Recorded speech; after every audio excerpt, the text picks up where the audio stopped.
Заедничко коалиционо решение или надпартиски кандидат за еден председател, партиите пред одлука.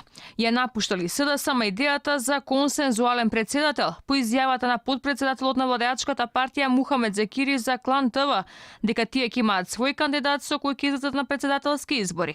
Но легитимно е дуи да имаат свој предлог во изборната трка или да го прифатат нивното решение.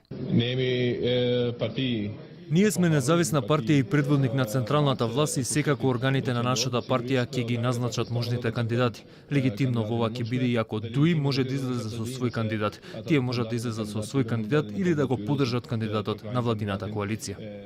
Партиските органи на СДСМ синоќа не донесоа одлука кој ќе биде нивен представник за председател, ниту пак дали ќе ја прифатат фрлената ракавица од опозицијата и заедно со председателските избори да се соочат и на вонредни парламентарни.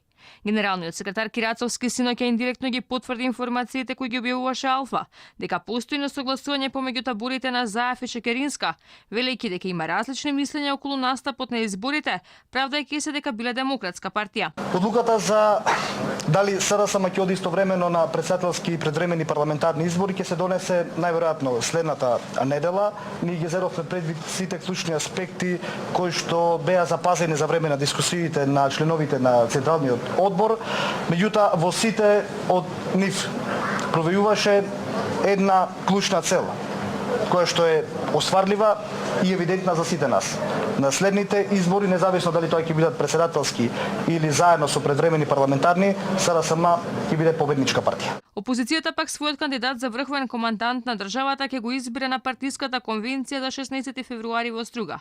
За сега јавно своите председателски амбиции ги искаже пратеникот Владко Ѓурчев, која објави и кандидатурата.